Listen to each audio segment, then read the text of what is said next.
Hello guys, I want to show you what I'm doing on my black drawing paper. So I found a Luna moth in a coloring book that we had at home.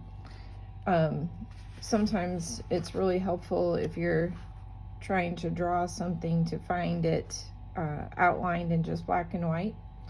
So I am using that coloring book page as my reference, and then took the white colored pencil from my Blick colored pencil pack, and you can see I already did it. I started doing my outline, just looking at the outside edges, looking at the contour lines of the moth and following those outside edges. I don't know if you can tell, but my first time sketching it, I was not happy with how big I had made the top set of wings. So then I went back and extended it, and now I like it better. It looks more like my reference picture there. But I'm not going for perfection, just wanting to have the general outline of the moth and then get to experiment with the colored pencils on the toned paper. So the other thing that I did here, and I'll show you in just a minute, is I found on Google Images a nice photograph of a Luna moth. That way I could have in mind what kind of colors I wanted to play with for this moth. And since this week's exercise is all about playing with and experimenting with our colored pencils, this black paper is really kind of fun to see what you can do with the lighter colored pencils. So you've already completed at this point your tertiary color blending activity sheet. So you've already seen a little bit of what you can do with layering these colored pencils together.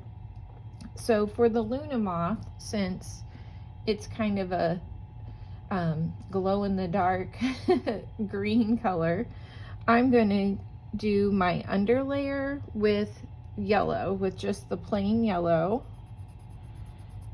And when you take a light color like this and go over such a dark toned paper, it's not going to look exactly true to color, but I think I'm still going to be happy with how this turns out.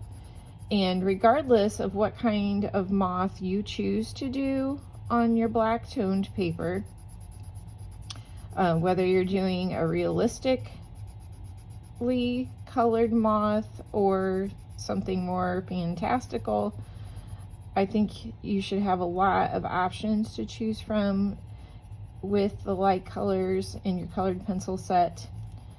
And thinking about which color you're going to put on the bottom, you could always flip your black paper over and experiment on the back to see, do you like it better?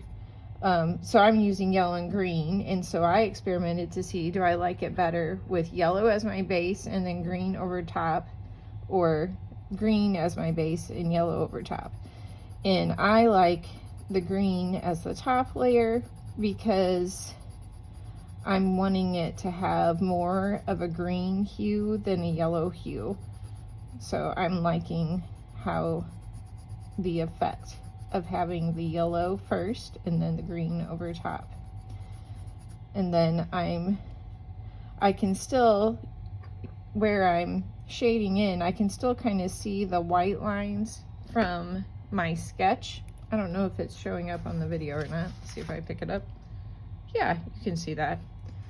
And I am planning that at the end, when I'm all finished, I'll go ahead and do it as an example. I'm going to take the black colored pencil and I'm going to go over those white lines because I want those to not be quite as prominent.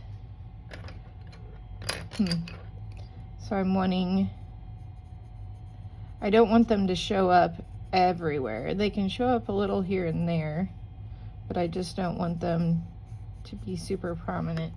So I'm going to use the black colored pencil and kind of run along that white until they're a little more subtle in the end. But I'll have to do that once I get the entire moth shaded in. Oops, wrong color. I went yellow.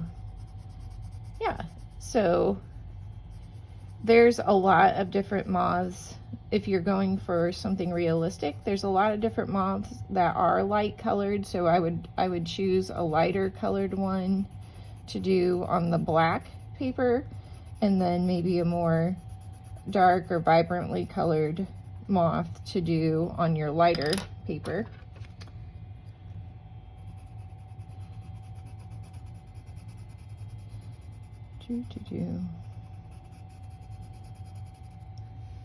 Okay, so I think that's enough of that demonstration.